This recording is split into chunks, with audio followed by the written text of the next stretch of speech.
I'd like to talk to you about dealing with overwhelm. This is something that so many of my clients come to me with. They have so much to do, they don't know how to prioritise, they don't have the time.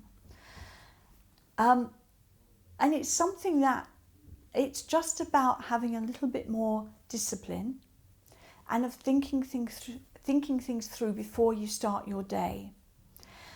One of the things that comes up is, particularly as creative people, we have so many ideas. And there's something that seems to say we have so many ideas and we have to do everything now. When actually you can't possibly do everything at once, and you do need to space things out. It's also about knowing what it is that you really want to do. And I've got one first tip for this, which is really helpful, particularly if you want to think of long-term planning. So the first tip is to have a brain dump of all the ideas that you have. And all you need for this is a big sheet of paper and a pack of post-it notes. And all you do to begin with is, for every idea that you have, write one idea on one post-it note and put it in a pile. Then the next idea, put it on the pile until you have all your ideas out. And then you go to your piece of paper and you can think about your own time frame. You can be thinking 6 months ahead, a year, even a 5-year plan.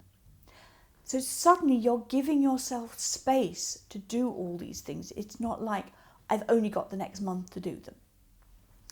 And then what you do is you work through the pile of post-it notes and you think, well, when could I feasibly do this?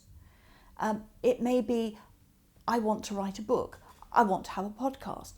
But which do you want to have first? Do you want the podcast audience to come through to then buy your book, or you have the people who buy your book then come to your podcast?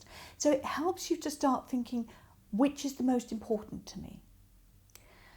And then you can start fitting in things, even like websites. I want to launch my website, but you need to get photographs. So by when, you can reverse engineer, when do I need to get the photographs done? So it can help you plan on paper. And with the post-it notes, of course, the beauty is you can move everything around. And what this also helps you to do is, say, if you've got a year, you think, well, I'm not going to get all this in a year. So what are the things that I really, really want to do? And which are the ones that are just good ideas if I have the time? And you've still got the post-it note. You can put that post-it note on the side of the wall chart. So you've still got it there. And if you get a bit of spare time, you might go, do you know, I'm going to sneak that one in as well. But it just gives you the space to breathe, and it helps you to think things through, and it takes the stress off for your long-term thinking. I should also say that I often use this on a monthly basis as well.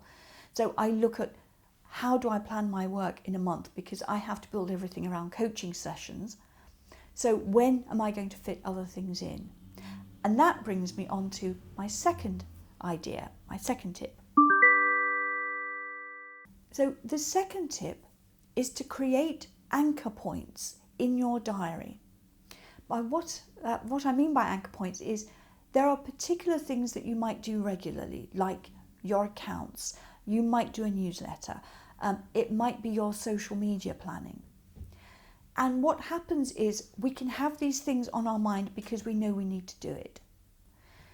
And so we take up lots of brain space with the worry, the stress of, I've got to do a newsletter at some point. So what you can do, for example, I do a monthly newsletter that goes out on the last day of the month. So I make an appointment, if you like, with my business on the 23rd of every month. I put in 90 minutes to write my newsletter. That means for the rest of the month, I don't think about it because I know it's going to get handled. The same with my invoicing and my accounts. I do that on the first of the month. You can also do it with everyday tasks. So you could say, well, over lunch every day, I'm going to spend 10 minutes doing my social media. You really don't need to be on social media all day. You'd be surprised how much you can do in 10 minutes. And it also sets you little points where you can stop and pause and just change track for a little while and do something different. You can also add it on to something else, like I'll do my social media for 10 minutes and then I'm going to go out for a walk. So you kind of chunk jobs together. But the most important thing is it means that you're getting your priorities sorted without having to carry them around with you all the time.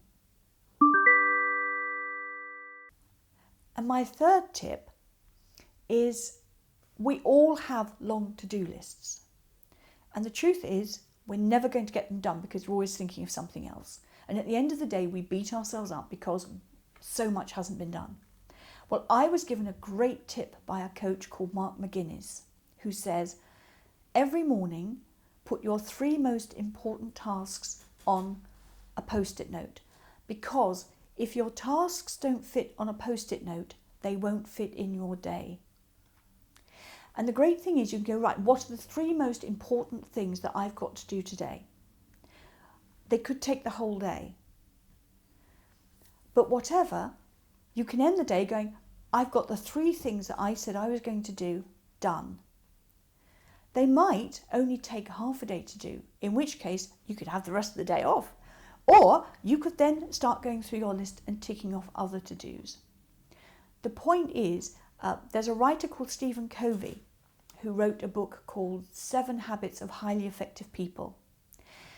And he said the trick is that you you schedule your priorities instead of prioritizing your schedule. So that at the end of the day, you've got your 3 things done, you know your important projects have been done, and you can feel satisfied that you've kept your word with yourself.